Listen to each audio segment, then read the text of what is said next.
Hello बच्चों। तो आप लोगों ने कल रेजोनेंस से अच्छे से रिवाइज किया होगा और रेजोनेंस के मैंने दो एप्लीकेशन भी आपको कराए थे कि resonance alters the bond length और sulphonic acid is stronger than carboxylic which is more stronger than phenol. ये क्लियर हो गया था। आज हम लोग को रेजोनेंस का तीसरा एप्लीकेशन करना है जिसका नाम है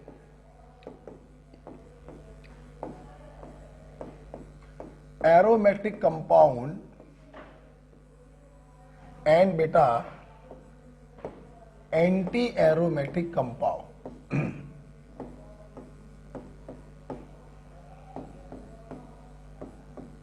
ठीक है, देखिए हम लोग कैसे पहचानते हैं हमारा कंपाउंड एरोमेटिक होगा या एंटी एरोमेटिक होगा। देखिए ये कंपाउंड जो होते हैं इनके 5 कैरेक्टर्स होते हैं। पहला, these compound must be cyclic, planar, completely conjugated,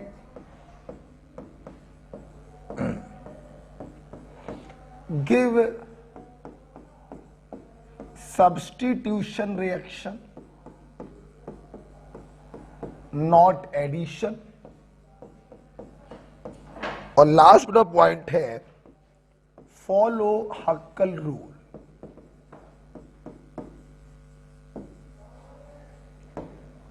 follow हक्कल rule. तो ऐसे कंपाउंड जो इन 5 प्रॉपर्टी को फॉलो करते हैं हम उनको एरोमेटिक कहते हैं, और यही बेटा 5 प्रॉपर्टी एंटी एरोमेटिक की भी होती हैं। They are also cyclic, planar, completely conjugated, give substitution reaction, not addition, and follow हक्कल rule. Follow हक्कल rule. ठीक है, तो जो कंडीशन एरोमेटिक की है वही कंडीशन एंटी एरोमेटिक की भी होती है, बस इनके हक्कल रूल में डिफरेंस होता है।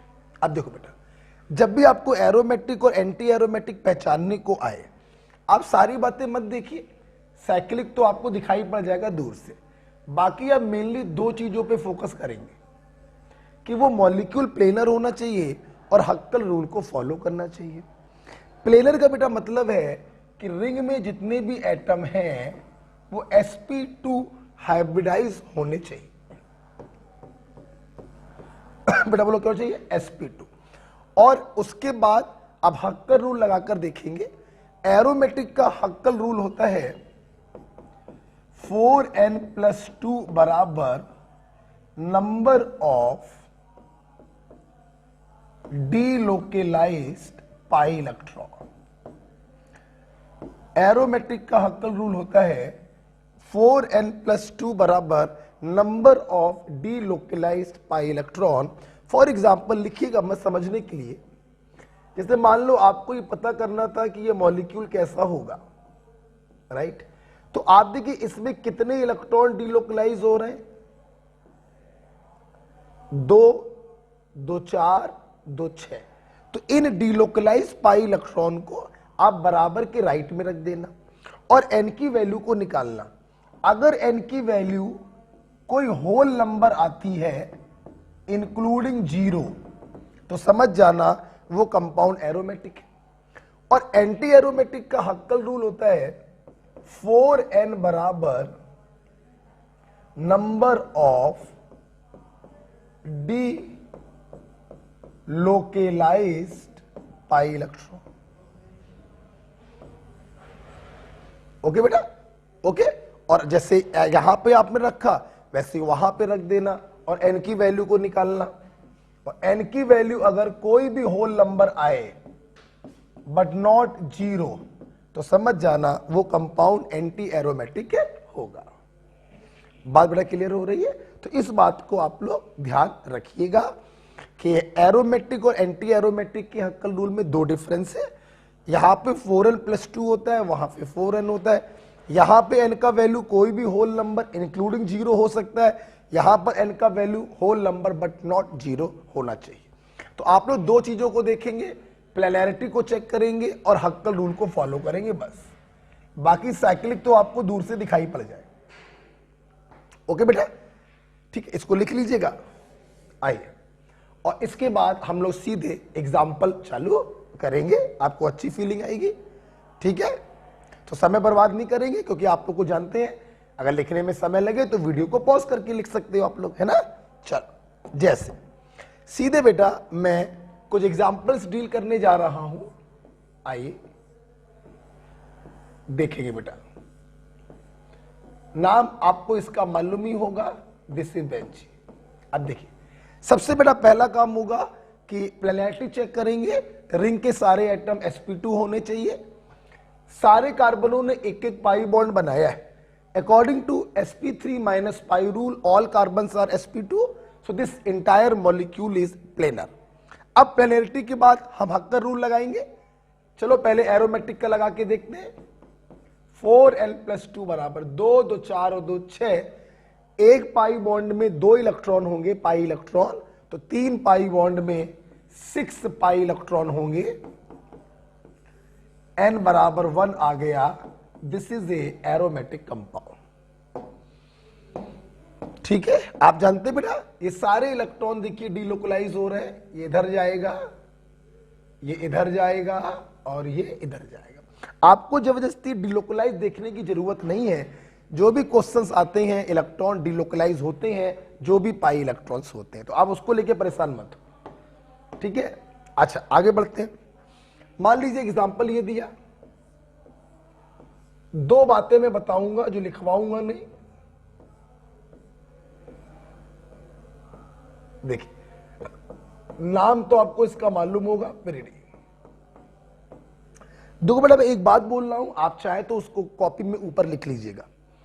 अगर किसी एटम ने पाई बॉन्ड बनाया है तो उस एटम पे जो पॉजिटिव चार्ज, निगेटिव चार्ज या जो लोन पेयर होता है वो रेजोनेंस में पार्टिसिपेट नहीं करता। मतलब ये लोन पेयर रेजोनेंस में इन्वॉल्व नहीं होगा, ये डीलोकलाइज नहीं होगा। ठीक, अच्छा ये बात ध्यान रखिएगा, ऊपर लिख लीजिएगा। अच्छा, हमें पता करना था ये मॉलिक्यूल क्या होगा। पहला काम है प्लेनैरिटी को चेक करना। सारे कार्बन sp2 है। नाइट्रोजन देखिए 2 सिग्मा बॉन्ड पेयर, एक लोन पेयर, ये भी sp2 है। पूरा मॉलिक्यूल प्लेनर है। आइए हक्कर रूल लगाते हैं। पहले एरोमेटिक का लगा के देख लिया करो। 4n+2 बराबर 2, 2 4 और 2 6। ये डीलोकलाइज नहीं होगा। n = 1 होल नंबर आ रहा है। Yes, this is a aromatic compound. Okay बेटा, बाबड़ा क्लियर है। चलिए अगला एग्जांपल देखते हैं। हाँ, इस अगले एग्जांपल से आपको मुंह जवानी हम दो बातें बताएंगे। नाम सबसे पहले बता लीजिए, फ्यूरॉन। ठीक है, देखिए दो बातें बताएंगे। बात नंबर 1, अगर किसी एटम पर एक से ज्यादा लोन पेयर है, ठीक है, तो सिर्फ एक लोन पेयर ही रेजोनेंस में इन्वॉल्व होता है। पहला पॉइंट ये समझ लीजिए। यहां पे बताया था किसी एटम ने पाई बॉन्ड बनाया होगा तो लोन पेयर डीलोकलाइज नहीं होगा, ना पॉजिटिव ना नेगेटिव, कुछ भी डीलोकलाइज नहीं होगा, सिर्फ पाई पाई कंजुगेशन शो करेगा। अगर किसी एटम पर एक से ज्यादा लोन पेयर है तो सिर्फ एक लोन पेयर ही डीलोकलाइज होता है। बात नंबर 1 हो गई। बात नंबर 2, बेटा जो चीज डीलोकलाइज हो गई मतलब उस चीज ने उस एटम को छोड़ दिया। जब उस चीज ने उस एटम को छोड़ दिया तो वो चीज उस एटम का पार्ट नहीं है। ये बिल्कुल वैसी बात है कि कोई एक्सीडेंट हुआ और किसी इंसान का एक हाथ कट गया। अब जो हाथ कट गया वो उसकी बॉडी का पार्ट नहीं माना जाएगा। कहना ये चाहती हैं जो लोन पेयर डीलोकलाइज हो जाते हैं फिर वो हाइब्रिडाइजेशन में काउंट नहीं होते।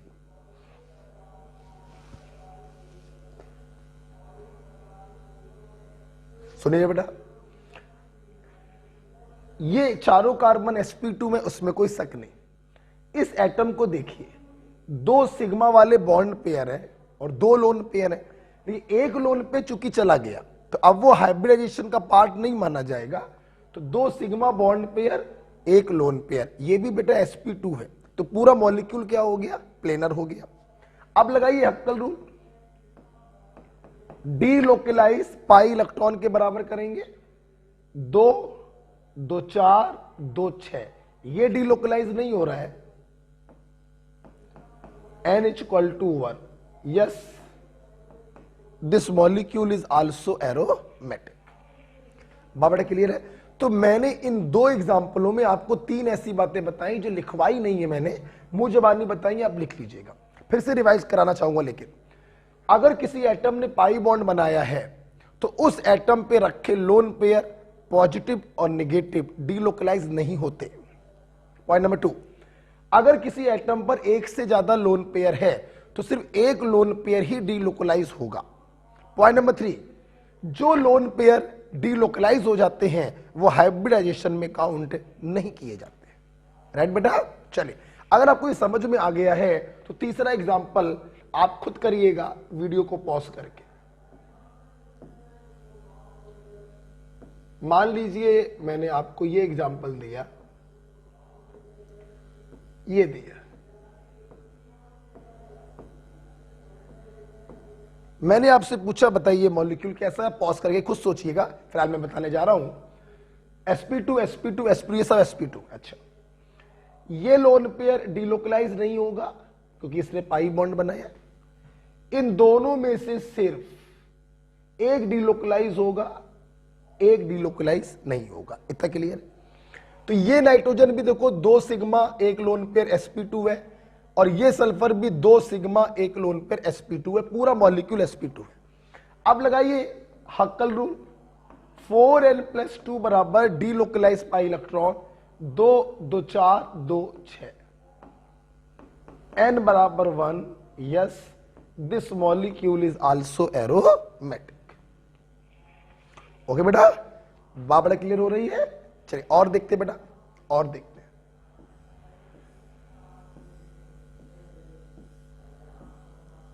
देखेंगे बेटा, ये देखिए, हमने बोला बताइए ये मॉलिक्यूल कैसा है। ध्यान दीजिए बेटा, सबसे पहले प्लेनरिटी देखेंगे, sp2 sp2 sp2 sp2। What about this? सुनना प्लीज, हमें देखना।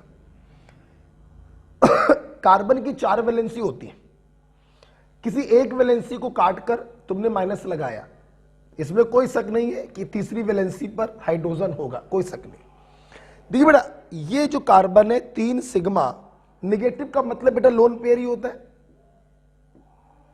तो अगर देखा जाए तो ये sp3 है, नो डाउट। लेकिन अभी अभी मैंने यहां पर आपको समझाया था, ये वाला जो नेगेटिव है, आप अगर ध्यान से देखें तो ये रेजोनेंस में इन्वॉल्व हो रहा है, और अगर रेजोनेंस में इन्वॉल्व हो रहा है तो हम इस नेगेटिव को इस कार्बन का पार्ट नहीं मानेंगे, मतलब ये कार्बन भी sp2 ही माना जाएगा। क्लियर? मतलब ये पूरा मॉलिक्यूल क्या हो गया, प्लेनर। अब प्लेनर अगर है तो हक्कर रूल लगाइए, 4n+2 बराबर 2 2 4, ये भी डीलोकलाइज हो रहा है, 2 6, तो n बराबर 1, yes this molecule is also aromatic. तो ध्यान रखिएगा बेटा, हमने जो यहां पे मुंह जवानी 3 बातें बताई थी, बहुत ही इंपॉर्टेंट बात थी। ये नेगेटिव चूंकि डीलोकलाइज हो रहा है तो इस नेगेटिव को इस कार्बन का पार्ट नहीं मानेंगे, हाइब्रिडाइजेशन में काउंट नहीं करेंगे, 3 बॉन्ड पेयर है, मतलब ये sp2 होगा। राइट? और देखिए बेटा, मैंने मान लीजिए आपको ये दिया,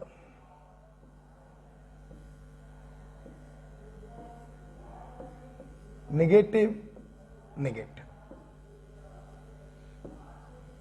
ध्यान दो।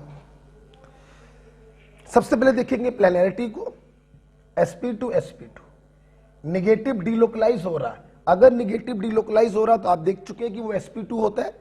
ये क्यों डीलोकलाइज हो रहा है आप देख सकते हैं, एक एटम जिस पर नेगेटिव चार्ज, दूसरे जुड़ा सिंगल से, दूसरे और तीसरे के बीच में डबल बॉन्ड, ये पक्का डीलोकलाइज होगा। तो ये भी sp2 हुआ और ये भी sp2 हुआ, प्लेनर हो गया। लगाइए हक्कल रूल,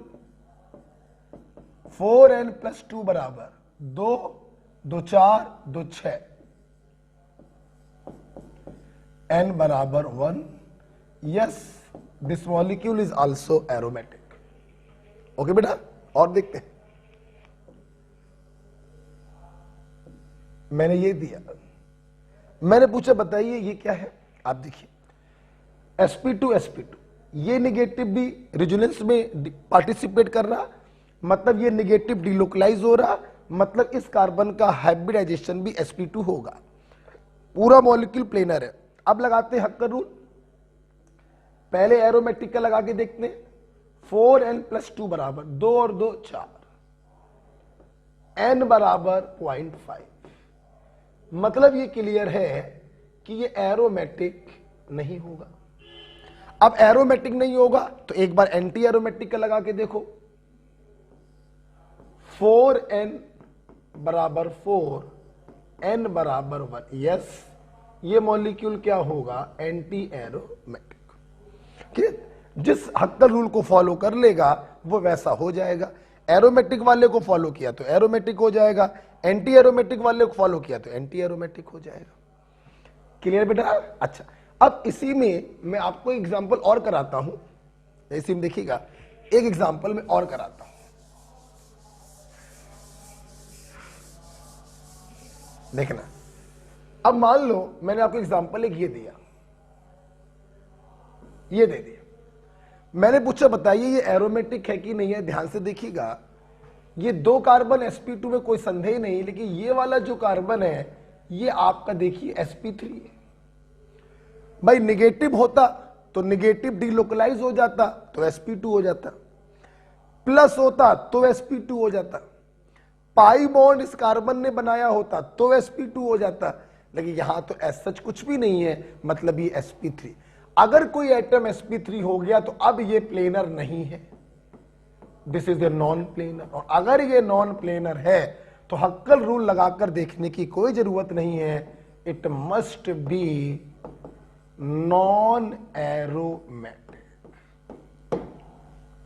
कुछ भी सोचने की आवश्यकता नहीं है, फिर ये ना एरोमेटिक हो सकता ना एंटी एरोमेटिक होगा, it must be non aromatic. Okay बेटा,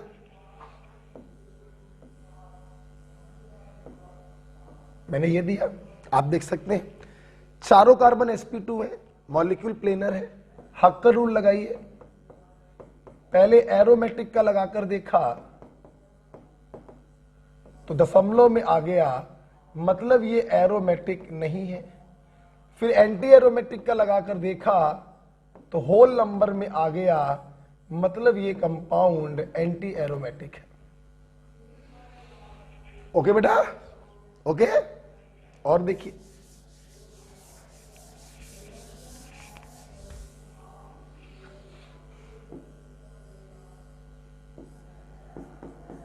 ये दिया,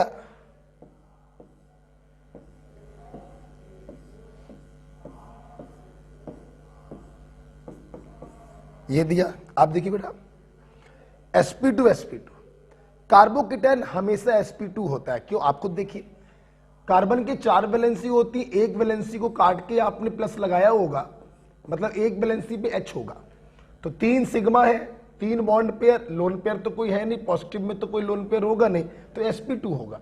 तो कार्बोकेटायन में तो कभी टेंशन लेने की जरूरत ही नहीं होती, वो sp2 होता है। तो पूरा मॉलिक्यूल आपका प्लेनर हो गया। लगाइए हक्कर रूल, 4n + 2 बराबर 2, n बराबर 0। एरोमेटिक में 0 पॉसिबल है, मतलब ये एरोमेटिक होगा। ठीक है, यहां पर आइए, सारे के सारे sp2 है, मॉलिक्यूल प्लेनर है।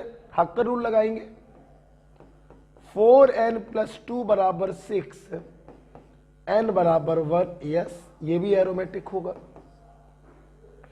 ओके बेटा, तो इस प्रकार से आप लोग किसी भी मॉलिक्यूल को चेक कर सकते हैं कि वो एरोमेटिक होगा या नहीं होगा। ठीक है बेटा, अच्छा ध्यान रखना बेटा। अब मान लीजिए मैं आपको कोई मॉलिक्यूल ये देता हूं, ध्यान से लोग देखेंगे,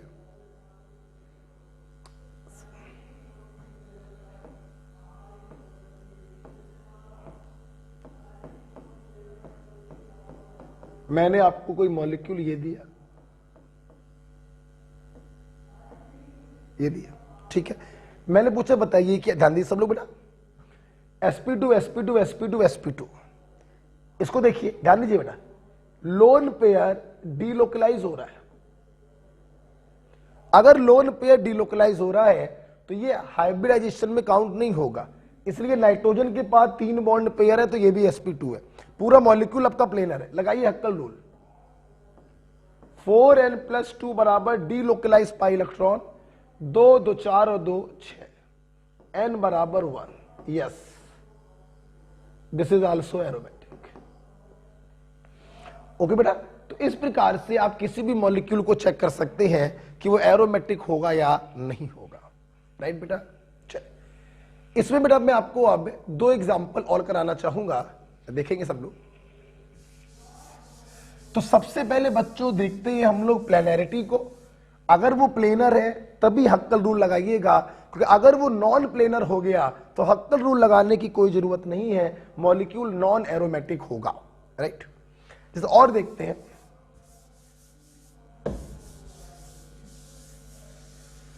और देखते हैं बेटा, जैसे मान लीजिए मैंने ये देखा, हाँ एक एग्जांपल जरा ये देख लीजिए,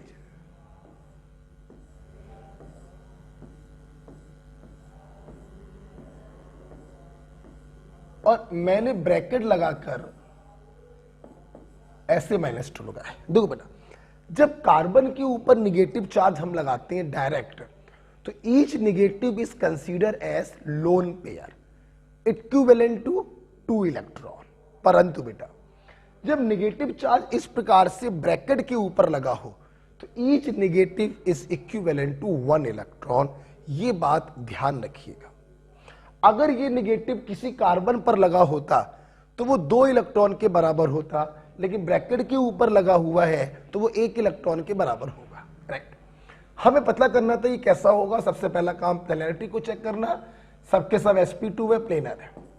हक्कर रूल, 2 2 4 2 6 2 8 और 2 10, 1 निगेटिव 1 इलेक्ट्रॉन, 2 निगेटिव 2 इलेक्ट्रॉन, 8 और 2 10, n बराबर 2, yes this is aromatic. Clear बेटा, बाबड़े क्लियर हो गई है। चल अब एक स्पेशल एग्जांपल भी कराएंगे इसी के बगल में, जरा इस स्पेशल एग्जांपल को देखिए। मैंने आपसे पूछा ये मॉलिक्यूल, ध्यान रखिए बेटा ब्रैकेट नहीं लगाया, मैंने आपसे पूछा बताइए मॉलिक्यूल कैसा है, तो आपने क्या किया, सबसे पहले प्लेनैरिटी को देखा, मॉलिक्यूल प्लेनर है, फिर आपने हक्कर रूल लगाया।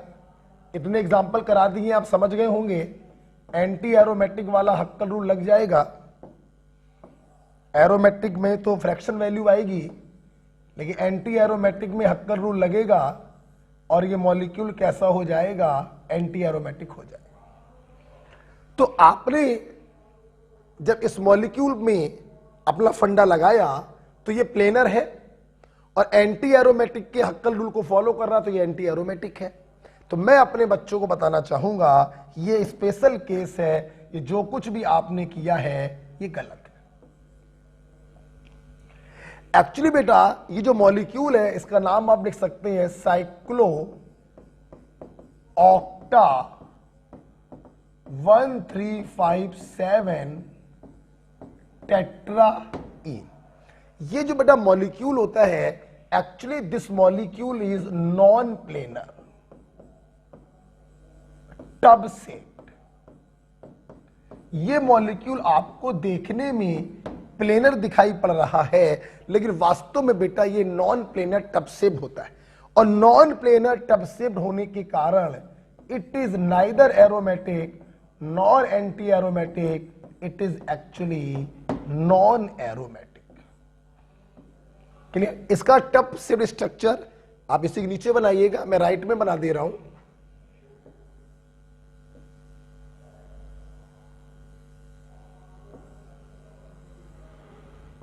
ये देखिए,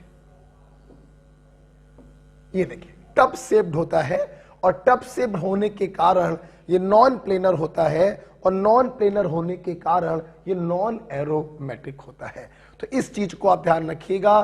साइक्लोऑक्टाटेट्राईन, अगर ये पॉइंट आपको ना पढ़ाया जाता तो गारंटी है आप इसको एंटी एरोमेटिक बोलते, लेकिन एक्चुअली बेटा ये एंटी एरोमेटिक नहीं होता है, it is a non planar, so non aromatic. Okay बेटा, तो इस प्रकार से हम लोगों ने काफी सारे एग्जाम्पल करे कि एरोमेटिक कौन होगा, एंटी एरोमेटिक कौन होगा। लास्ट में बेटा हम जाते जाते आपको एक बात और बताना चाहेंगे, लास्ट में आपको एक बात और बताना चाहेंगे कि आपने अभी हमसे 3 प्रकार के कंपाउंड पढ़े, एरोमेटिक, एंटी एरोमेटिक और नॉन एरोमेटिक। आपको जान के खुशी होगी सबसे ज्यादा स्टेबल होते हैं, सबसे ज्यादा स्टेबल होते हैं एरोमेटिक कंपाउंड, उनसे लेस स्टेबल होते हैं नॉन एरोमेटिक कंपाउंड, और लीस्ट स्टेबल होते हैं बच्चों anti aromatic compound. This is the order of stability. Okay, this is the order of stability.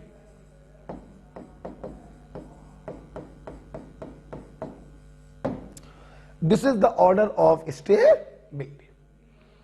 Okay बेटा, तो इस प्रकार से हम लोगों ने रेजोनेंस का तीसरा एप्लीकेशन खत्म किया, दैट इज एरोमेटिक और anti aromatic compound.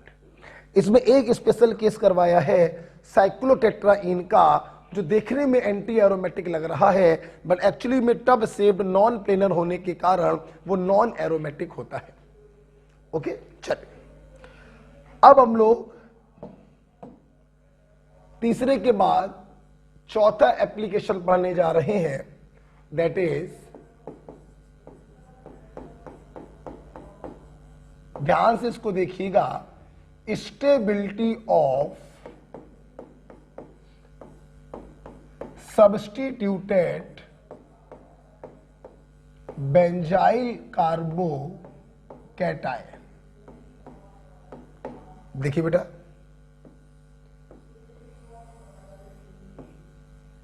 Stability of substituted benzyl carbocation, ध्यान दो सब लोग। देखिए बेटा, आपको बेंजाइल ग्रुप तो मालूम होगा, आईयूपीएससी में पढ़ाया था, इसे हम लोग बेंजाइल ग्रुप कहते हैं। अगर इस बेंजाइल में इस फ्री वैलेंसी को हटाकर हम इसी पर प्लस लगा दें तो इसी को कहते हैं बेंजाइल कार्बोकैटायन। हमारे बेटा मेडिकल में सवाल कैसे आते हैं, इस बेंजाइल कार्बोकैटायन में हम किसी एक ग्रुप को लगा देते हैं, कभी NO2 लगा दिया, कभी CH3 लगा दिया, कभी हेलोजन लगा दिया, कभी कुछ और लगा दिया, और आपसे स्टेबिलिटी ऑर्डर जो है वो पूछा जाता है। जो मैं बोलने जा रहा हूं उसे ध्यान से सुनिएगा, और लिखना हो तो लिख लीजिएगा।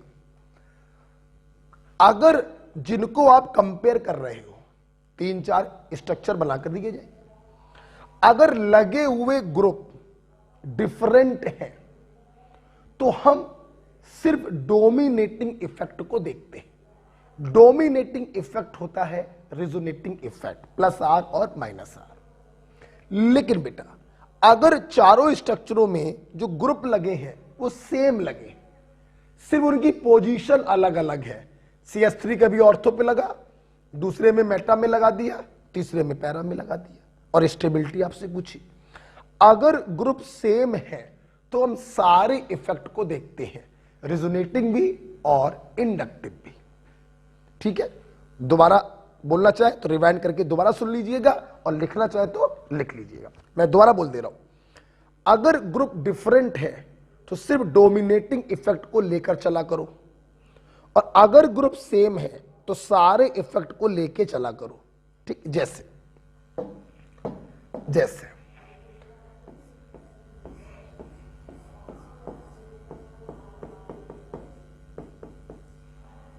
मैंने ये दिया,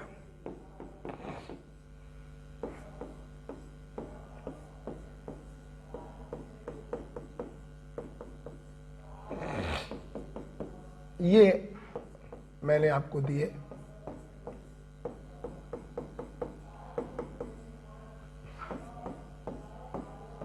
और एक ग्रुप ये लगा दिया, और हमने पूछा इनका स्टेबिलिटी ऑर्डर बताइए। ग्रुप देखिए डिफरेंट लगे हुए हैं, तो डोमिनेटिंग इफेक्ट रिजोनेटिंग इफेक्ट को लेके चलेंगे। लोन पेयर के कारण it is plus R, hyperconjugation के कारण इट इज प्लस आर, यहां पे कोई इफेक्ट नहीं है, और पाई बॉन्ड के कारण it is minus R. According to पोरवाल्ट्रिक लाइक फेवर लाइक, प्लस वाले प्लस की स्टेबिलिटी बढ़ाते हैं और माइनस वाले प्लस की स्टेबिलिटी घटाते हैं। तो ये लीस्ट स्टेबल होगा और ये दोनों ज्यादा स्टेबल होंगे। अब इन दोनों में कौन ज्यादा स्टेबल होगा? तो आपको याद है प्लस आर पावर का ऑर्डर वही है जो रिंग एक्टिवेटिंग का ऑर्डर है, O minus NH2 OH OR NHAC फिर एल्काइल ग्रुप। तो OR का प्लस आर पावर ज्यादा होता है। अगर प्लस आर पावर ज्यादा है तो स्टेबलाइज ज्यादा करेगा। तो सबसे ज्यादा स्टेबल क्या हो गया? फर्स्ट वाला, उससे कम सेकंड वाला, और सबसे कम हो गया फोर्थ वाला। तो stability of substituted benzyl carbocation. Group चूंकि डिफरेंट थे तो हमने सिर्फ डोमिनेटिंग इफेक्ट को देखा है, राइट? अच्छा, अब जरा सुनना, मान लो बेटा मैं अगला एग्जांपल बना के दूं, आप इसको लिख चुके होंगे, ठीक है? अगला एग्जांपल देखिएगा। अब मैं सेम ग्रुप लगाने जा रहा हूं। अब मैं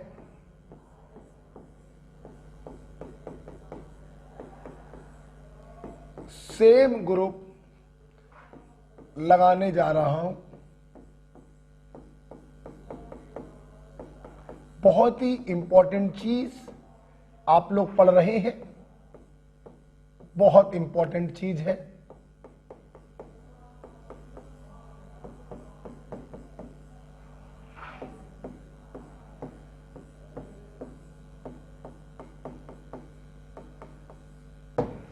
जब बेटा ग्रुप आपने सेम लगा दिए हैं तो हम लोग सिर्फ देखेंगे, सारे इफेक्ट को देखेंगे। देखिए, हाइपर कंजुगेशन के कारण मिथाइल ग्रुप प्लस आर होता है और इंडक्टिव में ये प्लस आई होता है, अगर आपको याद हो। मेटा पोजीशन पे लगा ग्रुप कभी भी रिजोनेटिंग इफेक्ट को शो नहीं कर सकता, ये भी प्लस आर और प्लस आई होगा। यहां पर एज सच कोई इफेक्ट नहीं। अब देखिए, लाइक फेवर लाइक, प्लस वाले कार्बोकैटायन की स्टेबिलिटी को बढ़ाते हैं। हमारे स्टूडेंट देख सकते हैं बच्चों, ये कौन सा दिया आपको हमने? ऑर्थो दिया है, ऑर्थो सब्स्टिट्यूटेड है, ये मेटा सब्स्टिट्यूटेड है, ये पैरा सब्स्टिट्यूटेड है, और इसको मैंने फोर्थ बोल दिया, ठीक? अब देखिए, ऑर्थो मेटा पैरा में कार्बोकैटायन किसी न किसी फैक्टर से स्टेबलाइज हो रहा है, जबकि चौथे वाले में कोई भी स्टेबलाइजिंग फैक्टर नहीं है, तो चौथे वाले की स्टेबिलिटी सबसे कम होगी। ऑर्थो और पैरा में दो दो स्टेबलाइजिंग फैक्टर हैं, जबकि मेटा में एक स्टेबलाइजिंग फैक्टर है, तो मेटा की स्टेबिलिटी ऑर्थो और पैरा से कम होगी। अब ऑर्थो और पैरा को कैसे कंपेयर करें, ध्यान दीजिए। देखो बच्चों, रिजोनेटिंग इफेक्ट डिस्टेंस डिपेंडिंग नहीं होता, लेकिन इंडक्टिव इफेक्ट डिस्टेंस डिपेंडिंग होता है। CH3 बिल्कुल बगल में लगा है तो प्लस आई पावर यहां पर मैक्सिमम होगी और यहां पे प्लस आई पावर मिनिमम होगी। एम आई राइट? मतलब ऑर्थो वाला जो CH3 है अपने इंडक्टिव इफेक्ट से कार्बोकैटायन को ज्यादा स्टेबलाइज करेगा, तो पैरा की तुलना में ऑर्थो की स्टेबिलिटी ज्यादा होगी। This is the order of stability. चौथे वाले में कोई भी स्टेबलाइजिंग फैक्टर नहीं है, मेटा वाले में एक है, ऑर्थो और पैरा में ऑर्थो वाले में प्लस आई पावर ज्यादा होने के कारण वो ज्यादा स्टेबल होगा in comparison to para. This is the order of stability. बहुत इंपॉर्टेंट चीज आप लोग पढ़ रहे हैं, ध्यान से पढ़िएगा या फिर वीडियो को दोबारा सुन लीजिएगा अगर कहीं पर कोई डाउट आए तो। ठीक है, आइए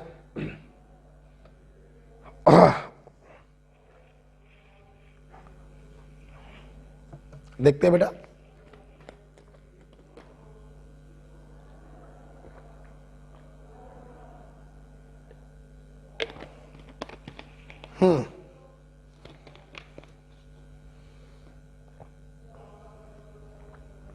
अगला बेटा एग्जांपल लेना चाहेंगे, इसको बनाना चाहेंगे जरा। अगला एग्जांपल बेटा देखो,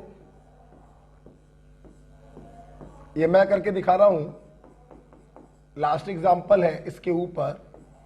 अब की बार बेटा मैंने OCH3 लगा दिया ऑर्थो पे,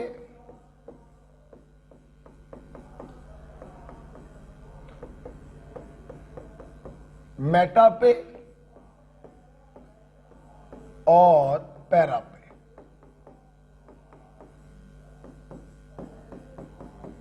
और एक बार कोई भी ग्रुप नहीं लगाया, सिंपल ऐसे ही छोड़ दिया, जिसको हम लोग बोल रहे हैं फोर्थ। ठीक है, तो ये आपका ऑर्थो है, ये आपका मेटा है, ये आपका पैरा है और ये आपका फोर्थ है। ठीक है, देखो बेटा, चूंकि बेटा ग्रुप क्या लगे हुए हैं, सेम लगे हुए हैं, तो हम दोनों इफेक्ट को देखेंगे। लोन पेयर के कारण ये +R है और इलेक्ट्रोनेगेटिव होने के कारण ये -I है। -I पावर ऑर्थो पे ज्यादा होगी, मेटा पे सिर्फ -I और यहां पे +R -I मिनिमम, यहां पे कुछ भी नहीं। अब देखो बेटा, अब की बार मैंने एक ऐसा ग्रुप लगाया है जिसका रेजोनेंस और इंडक्टिव एक दूसरे के अपोजिट है, ऐसा ग्रुप लिया है, जानबूझ के लिया है। तो +R के कारण ये प्लस की स्टेबिलिटी बढ़ाएगा, जबकि माइनस के कारण घटाएगा, माइनस के कारण घटाएगा और प्लस के कारण बढ़ाएगा। अब देखो बेटा, जानते हो बेटा, हम लोग 4 प्रकार की इलेक्ट्रॉनिक डिस्प्लेसमेंट पढ़ते हैं। 3 आप पढ़ चुके हो, इंडक्टिव, इलेक्ट्रोमेरिक और ये रेजोनेंस। चौथा पढ़ोगे हाइपर कंजुगेशन। इन चारों इफेक्ट में सबसे पावरफुल इफेक्ट होता है रेजोनेंस। रेजोनेंस बच्चों जो करता है फिर वही होता है, दूसरे इफेक्ट उसकी बात को काट नहीं सकते। जैसे रेजोनेंस कह रहा है ये स्टेबलाइज होगा, इंडक्टिव कह रहा है ये डीस्टेबलाइज होगा, तो बात आप किसकी मानोगे? रेजोनेंस की, और ये ओवरऑल स्टेबलाइज माना जाएगा। उसी प्रकार से ये भी ओवरऑल स्टेबलाइज माना जाएगा। ठीक है, तो ध्यान से देखिए, ऑर्थो और पैरा ओवरऑल स्टेबलाइज हो रहे हैं, मेटा ओवरऑल डिस्टेबलाइज हो रहा, चौथे वाले में कुछ नहीं हो रहा। तो मेटा वाले की स्टेबिलिटी सबसे कम, चौथे वाले की स्टेबिलिटी उससे ज्यादा। अब ऑर्थो और पैरा को कैसे कंपेयर करें? स्टेबलाइजिंग फैक्टर दोनों में सेम है, यहां पर डीस्टेबलाइजिंग फैक्टर ज्यादा, तो ऑर्थो डीस्टेबलाइज कंपैरेटिवली ज्यादा होगा, तो ऑर्थो लेस स्टेबल होगा और पैरा मोर स्टेबल होगा। This is the order of stability. Okay बेटा, तो इस प्रकार से देखिए हमने हर प्रकार का केस आपको कराया और आपको समझाने का प्रयास किया कि कैसे क्या हो रहा है। अगर आपको ये चीज समझ में आई है तो एक अगला एग्जांपल हम दे रहे हैं, रफ कॉपी पे करिएगा, फेयर पे भी कर सकते हैं। ठीक है, इसको लिख लीजिए। मैंने कार्बोकेटायन के ऊपर आपको केस बनाकर दिए हैं। अब अगला एग्जांपल मैं आपको कार्बन आयन के ऊपर दे रहा हूं, सोच के बताइएगा सब लोग। ओके बेटा, देखिए, ठीक है, आप लोग करिएगा। चलिए मेरे साथ साथ 4 बेंजाइल कार्बन आयन बनाइए। और अब की बार बेटा मैंने मान लो ग्रुप लगा दिया है NO2, मान लो।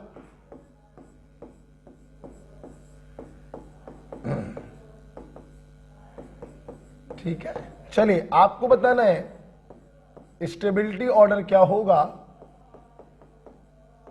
एक ये दे रहे हैं,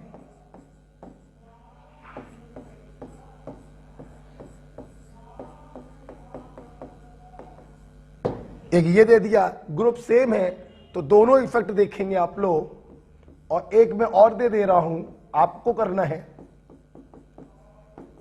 मान लीजिए अब की बार डिफरेंट ग्रुप का केस दे रहे हैं।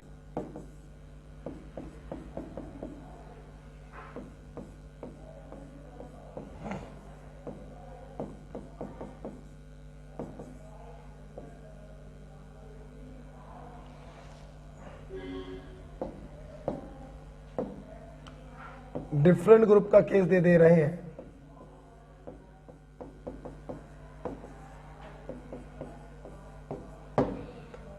चलिए, आपको बताना है स्टेबिलिटी ऑर्डर क्या होगा, ये क्वेश्चन आपके लिए है। ठीक है, वीडियो को पॉज करिएगा और इनके आंसर अपने आप बनाइएगा। फिलहाल मैं बताने जा रहा हूं बिना समय बर्बाद किए। ग्रुप सेम है, सारे इफेक्ट देखेंगे। -r -i मैक्स -i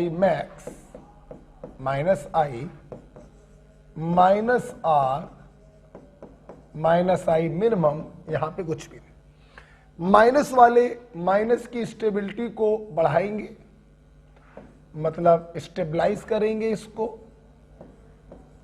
आप लोग बेटा देख सकते हैं कि चौथे वाले में कोई भी स्टेबलाइजिंग फैक्टर नहीं है, मतलब चौथा वाला जो होगा वो लीस्ट स्टेबल होगा। चौथे वाले से ज्यादा स्टेबल होगा मेटा वाला। अब ऑर्थो और पैरा को कैसे कंपेयर करें, यहां पर एक स्टेबलाइजिंग फैक्टर बड़ा है तो ऑर्थो वाले की स्टेबिलिटी ज्यादा होगी पैरा वाले से। तो पहले वाले का आंसर ये आ गया, ऑर्थो पैरा मेटा और फोर्थ। दूसरे क्वेश्चन में आप देखिए, हमने डिफरेंट ग्रुप लगाए हैं, सिर्फ डोमिनेटिंग इफेक्ट को देखिएगा, सबको देखने की जरूरत नहीं है। लोन पेयर के कारण +r, हाइपर कंजुगेशन के कारण +r, यहां पे कुछ नहीं, और पाई बॉन्ड के कारण -r। माइनस वाले स्टेबिलिटी बढ़ाएंगे, प्लस वाले स्टेबिलिटी घटाएंगे। अब सवाल है इन दोनों को कैसे कंपेयर करें, तो OCH3 की +r पावर ज्यादा है, ये ज्यादा घटाएगा। तो इस प्रकार से this is the order of stability. Okay, तो ये आप लोगों ने बच्चों आज देखा stability of substituted benzyl carbocation. Different group लगे हों तो सिर्फ डोमिनेटिंग इफेक्ट को देखो, और सेम ग्रुप लगे हों तो दोनों इफेक्ट को हम लोग देखते हैं। राइट बेटा, चल अगर ये वाला कॉन्सेप्ट आपको समझ में आ गया है तो आगे की सारी चीजें आपको समझ में आएंगी। ठीक है, चलिए बेटा हम लोग पांचवें एप्लीकेशन की तरफ जा रहे हैं। पांचवा बेटा एप्लीकेशन है acidic strength of substituted phenol. हाँ बेटा, ऐसे क्वेश्चन भी आपको एग्जाम में मिलेंगे कि आपको फिनॉल दिया जाएगा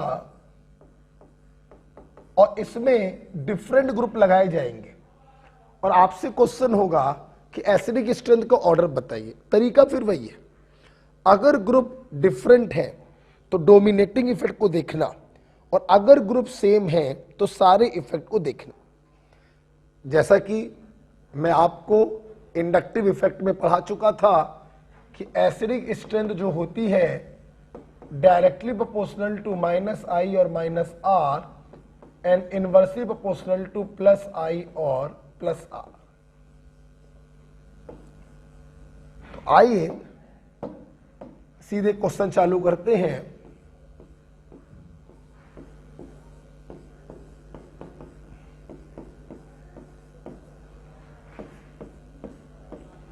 पहला मैं एग्जांपल दे रहा हूं,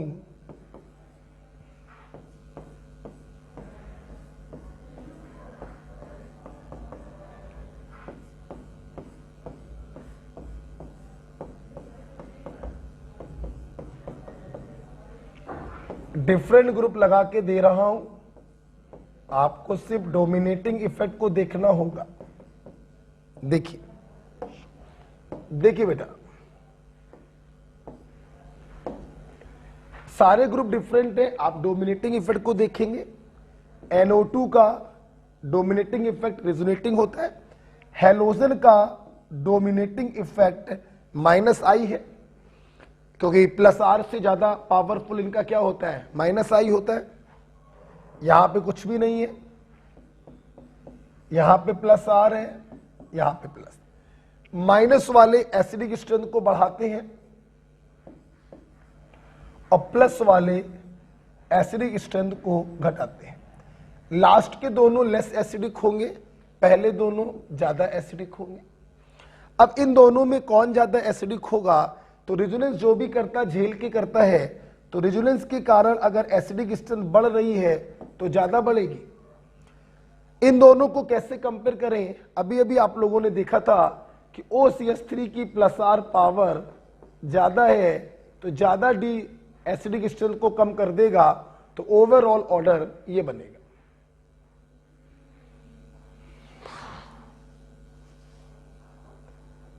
ओके, तो NO2 ने -R से एसिडिक स्ट्रेंथ को बढ़ाया है, Cl ने -I से बढ़ाया है, ये दोनों ज्यादा एसिडिक होंगे।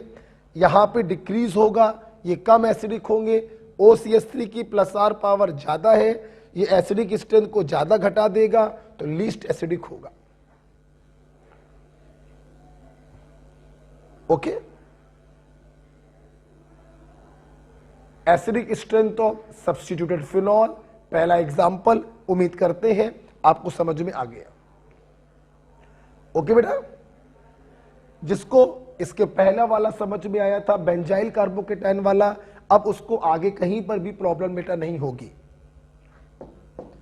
जैसे दूसरे एग्जांपल देखिए बेटा,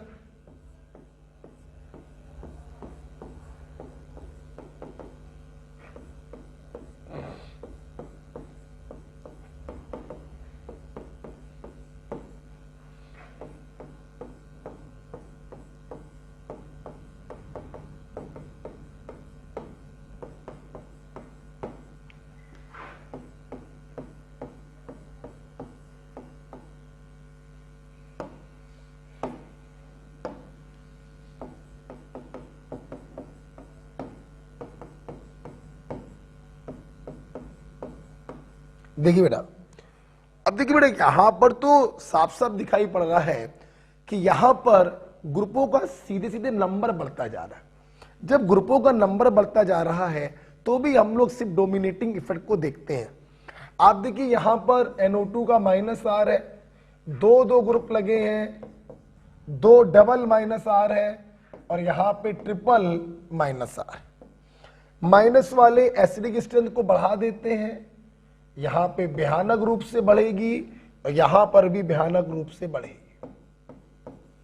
इसलिए आप देखिए यहां पर कोई इफेक्ट नहीं है, एसिडिक स्ट्रेंथ जो है वो लगातार बढ़ती जा रही है। और आपको बताना चाहेंगे इसका नाम होता है ट्राइनाइट्रोफिनॉल, और इसको हम लोग पिक्रिक एसिड भी कहते हैं, क्योंकि इसकी जो एसिडिक स्ट्रेंथ है वो कार्बोक्सिलिक एसिड से भी ज्यादा होती है। तो कार्बोक्सिलिक एसिड से ज्यादा एसिडिक हो जाता है, मतलब ये एसिड ना होते हुए भी एसिडिक है, इसलिए बेटा इसके नाम में आता है पिक्रिक एसिड। आपके मेडिकल में सवाल पूछा गया वो कौन सा एसिड है जिसमें COOH ग्रुप नहीं होता, पिक्रिक एसिड। OH होता है, COOH नहीं होता, लेकिन 3 -R ग्रुपों के कारण इसका एसिडिक स्ट्रेंथ बहुत ज्यादा हो जाता है और ये कार्बोक्सिलिक एसिड से भी स्ट्रॉन्ग हो जाता है। ओके बेटा, अब हम लोग आगे बढ़ रहे हैं, कुछ और एग्जांपल देखते हैं। ट्राइनाइट्रोफिनॉल, एसिडिक स्ट्रेंथ कार्बोक्सिलिक से भी ज्यादा होती है, इसको हम लोग पिक्रिक एसिड के नाम से भी जानते हैं। ठीक है, अगला एग्जांपल देखिए।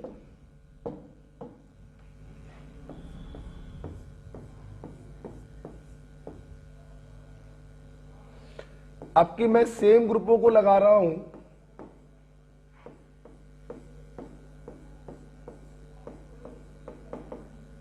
डिफरेंट पोजीशन पर,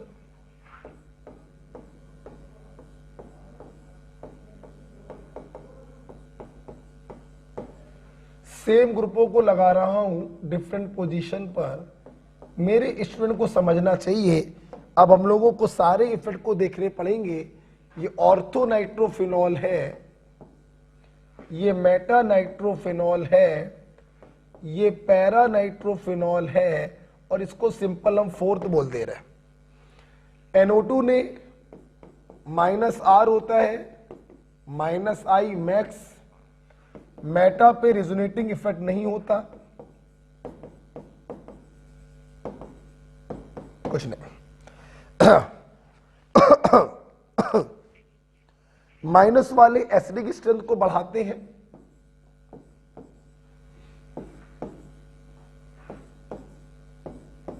हमारे स्टूडेंट को दिखाई पड़ रहा होगा चौथे वाले में कोई भी स्टेबलाइजिंग बढ़ाने वाला फैक्टर नहीं है।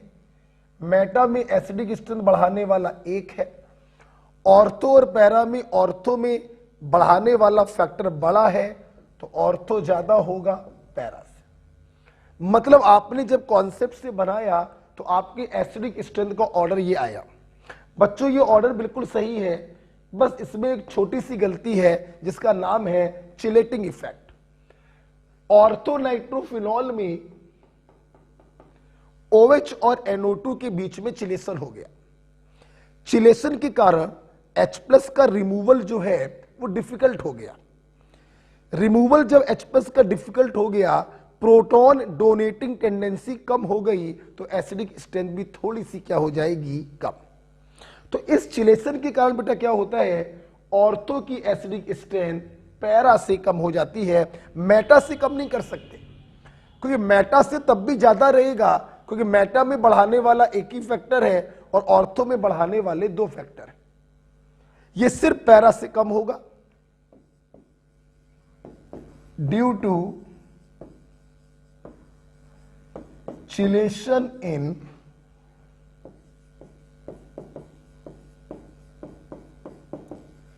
Ortho nitrophenol.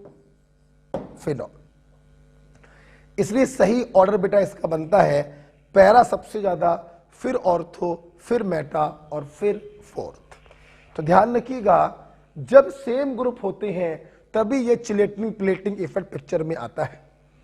अगर ग्रुप डिफरेंट है या उनका नंबर बढ़ रहा है तो सिर्फ डोमिनेटिंग इफेक्ट को देखो और कुछ मत देखो। चलिए, जैसे एक एग्जांपल और लेते हैं जिसमें सेम ग्रुप को लगाकर हम आपको दिखाएंगे। एक एग्जांपल बच्चों हम और लेंगे, इसमें ये मैं हटाना चाहूंगा। चिलेटिंग इफेक्ट ध्यान रखिएगा ऑर्थो नाइट्रोफिनॉल में होता है। पॉज करके आप लिख सकते हैं। मैंने बेटा मान लीजिए ये ले लिया, फिनॉल ही लिया है और अब की बार हेलोजन लगाया।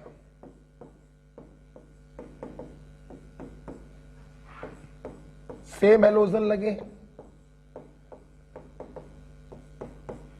बच्चों एक बात ध्यान रखना, आपको अगर याद हो हेलोजन +R भी होते हैं और -I भी होते हैं, लेकिन इनका डोमिनेटिंग इफेक्ट होता है -I। मैं आपको बताना चाहूंगा हेलोजन का हमेशा हम लोग -I देखते हैं, इसके +R इफेक्ट को देखने की जरूरत ही नहीं है, सिर्फ -I इफेक्ट को देखते हैं, चाहे सेम लगे हो चाहे डिफरेंट लगे हो। तो यहां पर रखिए -I मैक्स होगा, यहां पे -I और यहां पे -I मिनिमम। बच्चों आपके मन में आ रहा होगा सर ग्रुप जब सेम लगे होते हैं तो दोनों इफेक्ट को देखा जाता है, मैं मना नहीं कर रहा हूं, लेकिन हेलोजन के केस में हम लोग हमेशा -I इफेक्ट ही देखते हैं, चाहे हेलोजन सेम लगे हो डिफरेंट पोजीशन पर और चाहे डिफरेंट लगे हो सेम पोजीशन पर। ओके, तो आप समझ गए होंगे माइनस वाला एसिडिक स्ट्रेंथ सबसे ज्यादा बढ़ाएगा, यहां पे थोड़ी बढ़ेगी, ऑर्डर बनेगा ऑर्थो, मेटा, पैरा और ये फोर्थ वाला।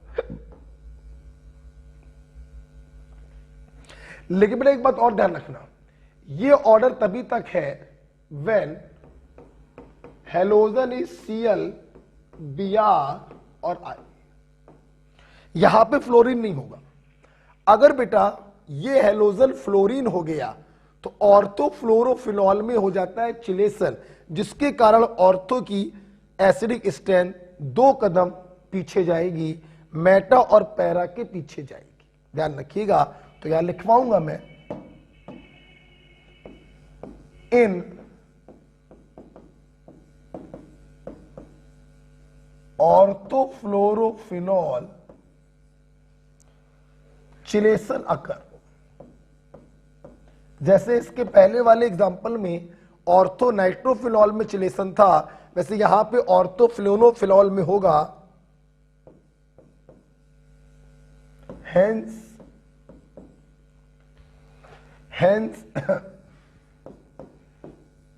It's acidic strength decreases. और सही ऑर्डर क्या बन जाएगा, 2 कदम जाएंगे पीछे, ये बने।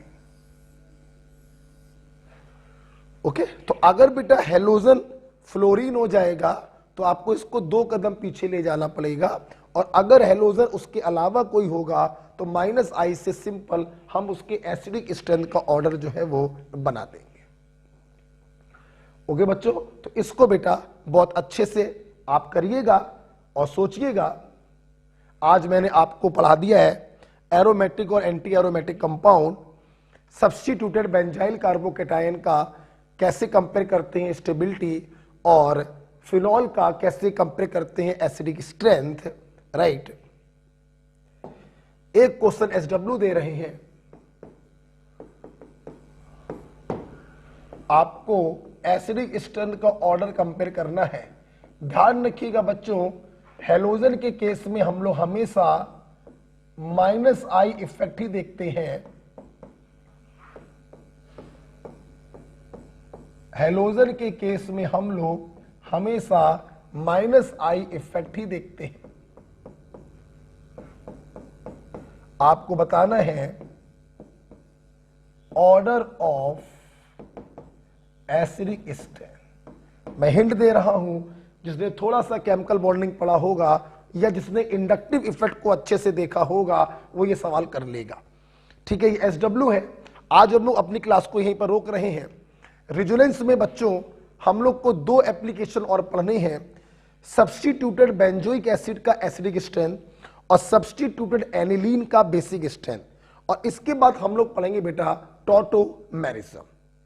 तो अगली क्लास में हम सिर्फ 2 फैक्टर आपको और पढ़ाएंगे, और उसकी अगली क्लास में आपको टॉटोमेरिज्म पर वीडियो मिलेगा, या ये भी हो सकता है ये दोनों वीडियो आपको एक ही दिन मिल जाए या अलग अलग भी मिल सकते हैं। क्लियर बेटा? तो चलिए आप आज की क्लास यहीं पर स्टॉप करते हैं। जितना भी बेटा आपको पढ़ाया गया है आप इसको बार बार रिवाइज करिएगा, और रफ कॉपी पर अपने आप स्ट्रक्चर बना लिए, फेयर कॉपी बंद कर दी, अब अपने आप -R +I करके उसको देखिएगा। ओके बेटा, चलिए ओके बेटा, थैंक यू।